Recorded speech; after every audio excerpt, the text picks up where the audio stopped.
எல்லோருக்கும் வணக்கம். இது உங்கள் study with Darshan YouTube channel. நம்ம இந்த வீடியோவில் ஏப்ரல் 4ஆம் தேதிக்கான கரண்ட் அஃபேர்ஸ் வந்து பார்க்க போகிறோம். அதுக்கு முன்னாடி yesterday current affairs April 3 current affairs வந்து ரிவிஷன் பார்த்துட்டு ஸ்டார்ட் பண்ணலாம். ஸோ ஒவ்வொரு கொஷனுக்குமே ஆன்சர் வந்து கமெண்ட் பண்ணுங்கள். ஸோ எவ்ரிடே வந்து நான் இதை மென்ஷன் பண்ணுறேன். ஏன்னா நீங்கள் பார்ட்டிசிபேஷன் பண்ணணும். நீங்கள் பார்ட்டிசிபேட் பண்ணால் தான் ஒரு ஆக்டிவில் நீங்கள் இருக்க முடியும். ஸோ இது வந்து எனக்காக கமெண்ட் பண்ணணுங்கிறதுல உங்களுக்காக நீங்கள் ஒரு டெஸ்ட் அட்டென்ட் பண்ணுற மாதிரி உண்மையாகவே நீங்கள் அதுக்கு எஃபோர்ட் எடுத்து கொஞ்சம் கமெண்ட் பண்ணுங்கள்.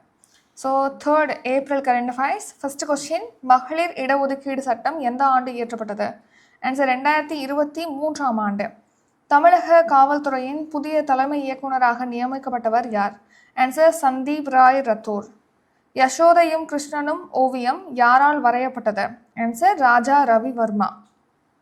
2025-26ஆம் நிதியாண்டில் இந்தியாவின் ஆயுத ஏற்றுமதி எத்தனை கோடியாக அதிகரித்துள்ளது? 38,424 கோடி. ஆர்டமஸ் 2 திட்ட விண்கலத்தை எந்த விண்வெளி நிறுவனம் விண்ணில் செலுத்தியுள்ளது? Answer NASA. சமீபத்தில் இந்தோனேஷியாவில் ஏற்பட்ட பயங்கர நிலநடுக்கம் ரிக்டர் அளவுகோலில் எத்தனை அலகுகளாக பதிவாகியுள்ளது? ஆன்சர் 7.6. இந்திய தொலைத்தொடர்பு சந்தையில் எந்த நிறுவனம் முதலிடத்தை பிடித்துள்ளது? ஆன்சர் பாரதி ஏர்டெல் நிறுவனம். சமீபத்தில் சர்வதேச கிரிக்கெட்டிலிருந்து ஓய்வு பெறுவதாக அறிவித்த ரேசி வாண்டர் டெசன் எந்த அணியினைச் சேர்ந்தவர்? ஆன்சர் தென்னாப்பிரிக்கா. ஏப்ரல் 4 டுடே கரண்ட் அஃபேர்ஸ் பார்க்கலாம். அதுக்கு முன்னாடி இன்றைக்கி என்ன குவாட் அப்படின்னா, the best investment you can make is investing in your self வந்து வாரன் பஃபெட் சொன்னது. நீங்கள் வாழ்க்கையில் பண்ணக்கூடிய மிகச்சிறந்த முதலீடு அப்படின்னா அது உங்கள் மேலே நீங்கள் போடக்கூடிய முதலீடு இன்வெஸ்ட்மெண்ட் தான் பெஸ்ட் இன்வெஸ்ட்மெண்ட் அப்படின்னு சொல்கிறாங்க. ஒரு விஷயத்தில் நம்ம எதுக்காக இன்வெஸ்ட் பண்ணுறோம்? இப்போ தங்கத்தில் இன்வெஸ்ட் பண்ணுறோம் அப்படின்னா அதோட ப்ரைஸ் ஒரு டைமில் ஏறும், அது நமக்கு ஹெல்ப்ஃபுல்லாக இருக்கும். அப்படிங்கிறனால தான் ஒரு விஷயத்தில் நம்ம இன்வெஸ்ட் பண்ணுறோம். ஸோ கடைசி வரைக்கும் உங்கள் கூட இருக்க போகிறது யார்? நீங்கள் தான் இருக்க போகிறீங்க. அப்போது நீங்கள் உங்களை பத்திரமா வச்சுக்கணும் அப்படிங்கிறதுக்காக நீங்கள் உங்கள் மேலே போடக்கூடிய இன்வெஸ்ட்மெண்ட் அப்படிங்கிறது ரொம்ப ரொம்ப முக்கியம். அது பணமாக இருக்கலாம், எஜுகேஷனாக இருக்கலாம், அல்லது இந்த எக்ஸசைஸ் அந்த மாதிரி ஹெல்த்துக்காக நீங்கள் டைம் ஒதுக்குறது, இது எல்லாமே உங்கள் மேலே போடக்கூடிய இன்வெஸ்ட்மெண்ட். ஸோ இதெல்லாம் தான் உங்களை தொடர்ந்து கூட்டிகிட்டு போகிறதுக்கு, நீங்கள் தொடர்ந்து இருக்கிறதுக்கு ஹெல்ப்ஃபுல்லாக இருக்கும். ஸோ அதை மறக்கக்கூடாது. எப்போதுமே எதையாவது ஒரு ஸ்கில் வந்து டெவலப் பண்ணிக்கோங்க. நெக்ஸ்ட் உங்கள் ஹெல்த்துக்கு ப்ரையாரிட்டி கொடுங்க. ஏதாவது எக்ஸசைஸ் காலையில் பண்ணுறது, இல்லைனா ஈவினிங் எக்ஸசைஸ் பண்ணுறது, அந்த மாதிரி பண்ணலாம். அடுத்து சாப்பாடுறதை வந்து ஸ்கிப் பண்ணக்கூடாது. மார்னிங் வந்து எல்லாருமே பார்த்தீங்கன்னா ஹார்ட் ஒர்க் பண்ணுறேன் அப்படின்னு சொல்லிட்டு நிறையா ஹெல்த்துக்கு ஆப்போசிட்டாக உள்ள விஷயத்த வந்து நிறையா பேர் பண்ணுறீங்க. ஹெல்த் அப்படிங்கிறது என்னென்னா நம்மக்கிட்ட மறைஞ்சிருக்கக்கூடிய ஒரு வெல்த். ஸோ நீங்கள் ஹெல்த் இல்லாமல் போயிடுச்சுன்னா தான் அதோட வேல்யூ அப்படிங்கிறது தெரியும். அதுக்கு உங்கள் அந்த வேல்யூ தெரியறதுக்காக உங்கள் ஹெல்த் இல்லாமல் போகணுமா? இல்லை. ஸோ நம்ம வந்து டெய்லி எக்ஸசைஸ், சாப்பாடை ஸ்கிப் பண்ணக்கூடாது, கரெக்ட் டைமுக்கு தூங்கணும், அதுக்கு இடையில ஷெட்யூல் போட்டு இந்தந்த டைமில் இதெல்லாம் ஃபினிஷ் பண்ணணும் அப்படின்னு சொல்லிட்டு ஒரு டெய்லி ரொட்டீன் வந்து ஃபாலோ பண்ணுங்கள். உங்கள் மேலே நீங்கள் இன்வெஸ்ட் பண்ணுங்கள். அது என்றைக்குமே வந்து ப்ராஃபிட்டை தான் தருமே தவிர லாஸ் ஆகாது அது. சரி, இப்போ நம்ம ஸ்டேட் அண்ட் ஸ்கீம் பார்க்கலாம். ஃபஸ்ட்டு கொஸ்டின், எங்கு அமைந்துள்ள பாவசாகர மையம் இந்தியாவின் முதல் ஆழ்கடல் விலங்கினங்களுக்கான தேசிய களஞ்சியமாக அறிவிக்கப்பட்டுள்ளது? ஆன்சர் கொச்சி. கேரளாவில் கொச்சியில் இருக்கக்கூடிய பாவசாகரா மையம் பார்த்திங்கன்னா இந்தியாவோட ஃபஸ்ட் ஆழ்கடல் விலங்கினங்களுக்கான தேசிய களஞ்சியமாக அறிவிச்சிருக்காங்க. ஸோ யார் அறிவிச்சிருக்கா? சுற்றுச்சூழல் அமைச்சகம் தான் இதை வந்து அறிவிச்சிருக்காங்க. கேரளாவில் கொச்சியில் தான் இந்த பாவசாகரா அப்படிங்கிற மையம் இருக்குது.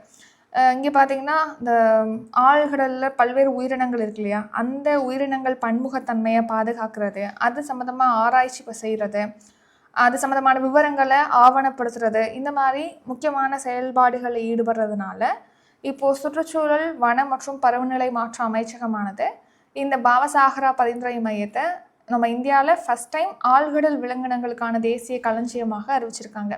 எந்த சட்டத்தின் கீழ் அப்படின்னா உயிரியல் பன்முகத்தன்மை சட்டம் 2002 கீழ் தான் இதை அறிவிச்சிருக்காங்க. அடுத்து ரீசன் நியூஸ். நாட்டின் முதல் புகலிட துறைமுகமாக திகி துறைமுகமும் கோபால்பூர் துறைமுகமும் அறிவிக்கப்பட்டிருக்கு.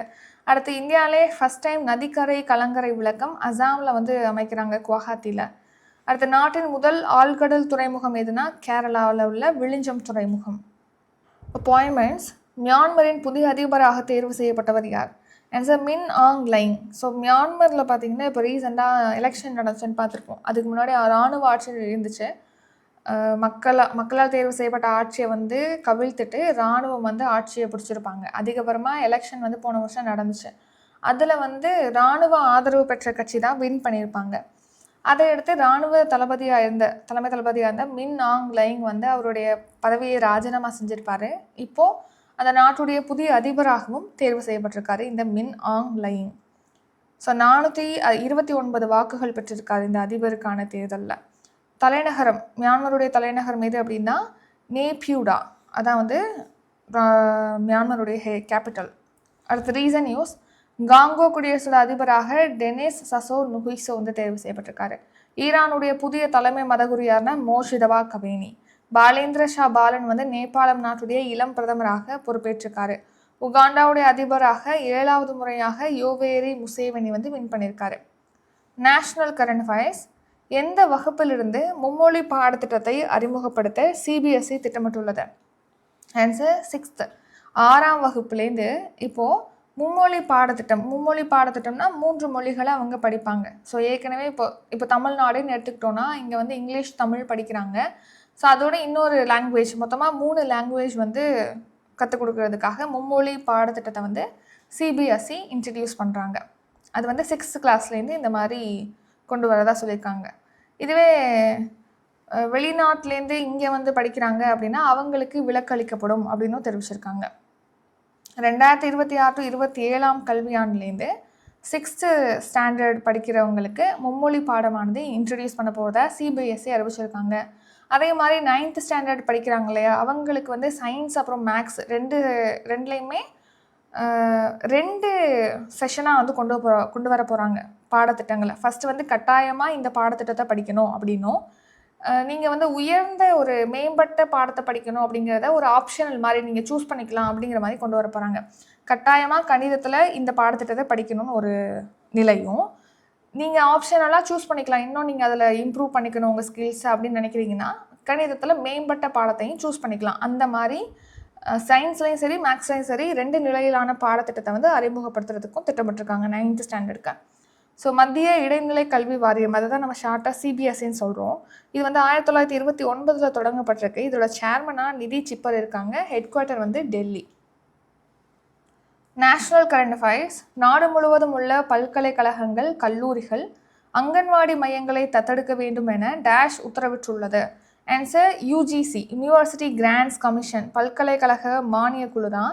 இப்போ நம்ம நாடு முழுக்க யூனிவர்சிட்டி அப்புறம் காலேஜஸ்லாம் இருக்கு இல்லையா, அவங்க பக்கத்தில் இருக்கக்கூடிய அங்கன்வாடி மையங்களை தத்தெடுத்து அங்கே உள்ள ஸ்டூடெண்ட்ஸ்க்கு வந்து உள்ள உதவிகளை வழங்கணும் அப்படிங்கிறதுக்காக இந்த university grants commission உத்தரவிட்டிருக்காங்க.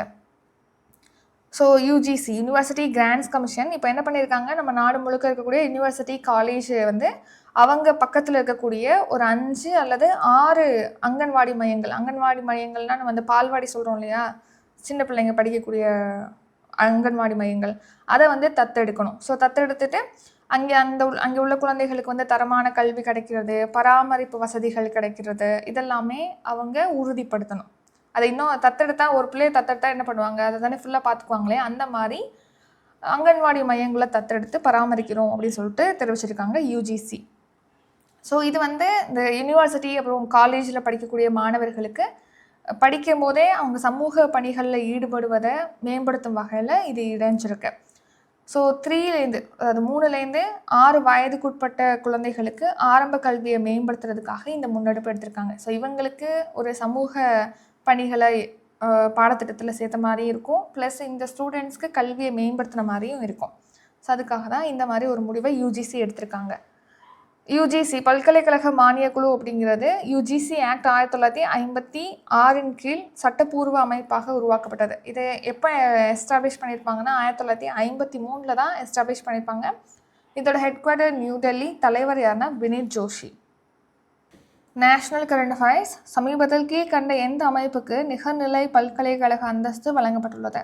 Answer NCERT. என்சிஆர்டிங்கிறது இந்த ஸ்கூல் புக்ஸ், இந்த பாடத்திட்டங்களை வகுக்கிறது, அப்புறம் கற்பித்தலுக்கான நடைமுறைகளை வகுக்கக்கூடிய பணியை என்சிஆர்டி பண்ணுது. இப்போ இந்த என்சிஆர்டிக்கு பார்த்தீங்கன்னா டீம்டு யூனிவர்சிட்டி ஸ்டேட்டஸ், அதாவது நிகர்நிலை பல்கலைக்கழக அந்தஸ்து அப்படிங்கிறது மத்திய கல்வி அமைச்சகத்தினால வழங்கப்பட்டிருக்கு, மினிஸ்ட்ரி ஆஃப் எஜுகேஷனால். யூஜிசி தான் இதை வந்து ரெக்கமெண்ட் பண்ணியிருப்பாங்க, யூனிவர்சிட்டி கிராண்ட்ஸ் கமிஷன் பரிந்துரை அளிச்சிருப்பாங்க. அதை அடுத்து கல்வி அமைச்சகம் இந்த அந்தஸ்து கொடுத்துருக்காங்க. நிகர்நிலை பல்கலைக்கழக அந்தஸ்துனா என்ன அப்படின்னு பார்த்தீங்கன்னா, இப்போ ஒரு யூனிவர்சிட்டி, ஆக்சுவல் யூனிவர்சிட்டி, இப்போ அண்ணா யூனிவர்சிட்டி இருக்குது. இப்போ ஏ அப்படிங்கிற காலேஜ் பார்த்தீங்கன்னா அண்ணா யூனிவர்சிட்டியில் ரிஜிஸ்டர் பண்ணியிருக்காங்க அப்படின்னு வச்சுக்கும்போது, அண்ணா யூனிவர்சிட்டியில் என்னென்ன பாடங்கள் கொடுக்குறாங்களோ அந்த பாடங்களை தான் இங்கே ஏங்கிற காலேஜில் வந்து என்ன பண்ண முடியும், அங்கே உள்ள மாணவர்களுக்கு சொல்லிக் கொடுக்க முடியும், அதுக்கான பட்டங்களை வழங்க முடியும். இப்போது புதுசாக இந்த மாதிரி புதுசாக தொழில்நுட்ப வளர்ச்சியெல்லாம் நடக்கிறது இல்லையா, அதுக்கேற்ற மாதிரி புதுசாக ஒரு பாடத்திட்டத்தை வந்து சொல்லிக் கொடுக்கணும் அப்படின்னு முடிவு பண்ணால் கூட, இந்த காலேஜ் முடிவு பண்ணால் கூட, அண்ணா யூனிவர்சிட்டியில் அந்த மாதிரி பாடம் வந்தால் தான் இந்த ஏல வந்து இன்ட்ரடியூஸ் பண்ண முடியும். தானாக இவங்க சுயமாக அந்த புதிய பாடத்திட்டத்தை இன்ட்ரடியூஸ் பண்ண முடியாது. இதுவே டீம்டு யூனிவர்சிட்டியாக அறிவிச்சிட்டாங்க ஒரு அமைப்பை அப்படின்னு பார்க்கும்போது, அதாவது ஃபார் எக்ஸாம்பிள் இப்போ என்சிஆர்டியை அறிவிச்சிருக்காங்க. NCERT deemed university. இந்த என்சிஆர்டி வந்து இப்போ புதுசாக வரக்கூடிய சூழலுக்கு ஏற்ற மாதிரி புதிய பாடத்திட்டங்களை இவங்களே உருவாக்கி இன்ட்ரடியூஸ் பண்ண முடியும். அதுக்கான ஃபீஸையும் இவங்களே வந்து நிர்ணயிக்க முடியும், அதுக்கான பட்டங்களை இவங்களே வழங்க முடியும். ஸோ அந்த ஒரு அந்தஸ்து வழங்கக்கூடியதாக இந்த நிகர்நிலை பல்கலைக்கழக அந்தஸ்து அப்படின்னு சொல்லி பார்க்குறோம். அது என்சிஆர்டிக்கு இப்போ கொடுத்துருக்காங்க. யூஜிசி பரிந்துரை அளித்து கல்வி அமைச்சகம் கொடுத்துருக்காங்க. என்சிஆர்டியோட full form national council of educational research and training. So இப்போது என்சிஆர்டி அப்புறம் அதோட 6 இணை நிறுவனங்களுக்கு இந்த நிகர்நிலை பல்கலைக்கழக அந்தஸ்து வழங்கப்பட்டிருக்கு. அதோடு சேர்த்து போபாலில் உள்ள பண்டிட் சுந்தர்லால் சர்மா மத்திய தொழிற்கல்வி நிறுவனத்துக்கும் இந்த நிகர்நிலை பல்கலைக்கழக அந்தஸ்து வழங்கப்பட்டிருக்கு. ஸோ டி நோவா அப்படிங்கிற கேட்டகரி கீழே தான் யூஜிசி வந்து இந்த அந்தஸ்தை ஆஃபர் பண்ணியிருக்காங்க. டி நோவா அப்படின்னா டீம்டு டு பி. ஸோ நிகர்நிலை பல்கலைக்கழகமாக இதுக்கு வந்து அந்தஸ்து கொடுத்துருக்காங்க. ஸோ அப்படியே இருக்கும்போது ஏற்கனவே நம்ம நாட்டில் இயங்கி வரக்கூடிய பல்கலைக்கழகங்கள் சார்பில் பாடத்திட்டங்கள் கொடுக்குறாங்களே படிப்புகள், அது சாராமல் இப்போ வளர்ந்து வரக்கூடிய தனித்துவமான துறைகள் கீழே மட்டுமே பட்டப்படிப்புகள், ஆராய்ச்சி படிப்புகளை வழங்க முடியும் என்சிஆர்டி மூலமாக. இப்போ இந்த டீம்டு யூனிவர்சிட்டி அப்படிங்கிற ஸ்டேட்டஸ் கொடுத்ததுனால. அடுத்து என்சிஆர்டி அப்படிங்கிறது பார்த்திங்கன்னா 1961 செப்டம்பர் 1 தொடங்கப்பட்டிருக்கு. Head quarter new Delhi. Director வந்து Dinesh Prasad Saklani. Defence current affairs. சமீபத்தில் நவீன தொழில்நுட்பங்களுடன் முழுவதும் உள்நாட்டில் கட்டமைக்கப்பட்ட எந்த போர்க்கப்பல் இந்திய கடற்படையில் இணைக்கப்பட்டது? ஐஎன்எஸ் தாராகிரி. இப்போ ரீசெண்டாக ஐஎன்எஸ் தாராகிரி போர்க்கப்பல் பார்த்திங்கன்னா இந்திய கடற்படையில் இணைச்சிருக்காங்க. இது வந்து நீலகிரி வகையை சேர்ந்த போர்க்கப்பல். ஸோ இது வந்து 6670 டன் எடை கொண்டது. மும்பையில் உள்ள மசாகன்டாக் கப்பல் கட்டும் தளத்தில் தான் இது கட்டப்பட்டிருக்கு. இப்போது விசாகப்பட்டினம் கடற்படை தளத்தில் இந்திய கடற்படையில் இணைச்சிருக்காங்க. இதில் நவீன ரேடார் அமைப்புகள், சோனார், அப்புறம் பிரம்மோஸ் ஏவுகணைகளை லான்ச் பண்ணக்கூடிய வசதி இதெல்லாமே சேர்த்து தான் இந்த கப்பலை வடிவமைச்சிருக்காங்க. Recent news. ஐஎன்எஸ் சந்தையாக் அப்படிங்கிறது கார்டன் ரீச் கப்பல் கட்டும் தளத்தில் கட்டப்பட்டிருக்கு. ஐஎன்எஸ் வாக்சிர் வந்து மும்பை மசாகன் கப்பல் கட்டும் தளத்தில் கட்டப்பட்டிருக்கு. ஐஎன்எஸ் சூரத்தும் அங்கே தான், நீலகிரியும் அங்கே தான். அடுத்து டிஃபென்ஸ் கரண்ட் அஃபேர்ஸ். உள்நாட்டில் கட்டப்பட்ட இந்தியாவின் 3வது அணுசக்தி நீர்மூழ்கி கப்பல் எது? Answer INS Aridhaman. So INS Aridhaman இப்போ இந்திய கடற்படையில் இணைக்கப்பட்டிருக்கு. இது இந்தியாவில் உள்நாட்டிலே கட்டப்பட்ட 3வது அணுசக்தி நீர்மூழ்கி கப்பல். ஃபர்ஸ்ட் கப்பல் எதுனா ஐஎன்எஸ் அரிகந்த். செகண்ட் நீர்மூழ்கி கப்பல் எதுனா ஐஎன்எஸ் அரிகாட். ஸோ அணுசக்தி மூலமாக இயங்கக்கூடிய நீர்மூழ்கி கப்பல். முதல் கப்பல் அரிகந்த், 2வது கப்பல் அரிகாட், 3வது கப்பல் அரிதாமன் இப்போ இந்திய கடற்படையில் இணைச்சிருக்காங்க. ஸோ இந்தியாவில் உள்நாட்டிலே கட்டப்பட்டிருக்கு பாலிஸ்டிக் ஏவுகணை நீர்மூழ்கி கப்பல் இது. ஸோ இது பார்த்திங்கன்னா அணுசக்தியில் இயங்கக்கூடிய திறன் கொண்டது. உள்நாட்டிலே தயாரிச்சிருக்காங்க. நீண்ட தூர ஏவுகணைகளை இதால் சுமந்து செல்ல முடியும். அடுத்த ஐஎன்எஸ் அரிகந்த் வந்து 2016 கடற்படையில் இணைச்சிருக்காங்க. அடுத்த ஐஎன்எஸ் அரிகாட் 2024 இந்திய கடற்படையில் இணைக்கப்பட்டிருக்கு. இப்போ வந்து ஐஎன்எஸ் அரிதாமன் இந்திய கடற்படையில் இணைக்கப்பட்டிருக்கு. அமெரிக்கா, ரஷ்யா, பிரிட்டன், பிரான்ஸ், சீனா இந்த நாடுகளில் தான் அணுசக்தியில் இயங்கக்கூடிய நீர்மூழ்கி கப்பல் அப்படிங்கிறது இருக்குது. ஸோ இந்த வரிசையில் நம்ம இந்தியாவும் இப்போ இணைஞ்சிருக்கு. Reason news. உள்நாட்டில் வடிவமைக்கப்பட்ட முதல் நீர்மூழ்கி எதிர்ப்பு போர்க்கப்பல் எது அப்படின்னா அர்னாலா, ஐஎன்எஸ் அர்னாலா. அடுத்து இந்தியாவின் முதல் நீருக்கடியிலான அருங்காட்சியக கப்பல் ஐஎன்எஸ் குல்தார். நம்ம நாட்டின் 4வது அணுசக்தினால் இயங்கக்கூடிய பாலிஸ்டிக் ஏவுகணை நீர்மூழ்கி கப்பல் எதுனா S4 star. Next books and authors. காலத்தின் நாளைகள் நாடாளுமன்ற சுவரோவியங்கள் வழியே பாரதத்தின் வரலாறு என்னும் நூலினை எழுதியவர் யார்? ஆன்சர் சுதாமூர்த்தி. சுதாமூர்த்தி நாடாளுமன்ற உறுப்பினர் தான்.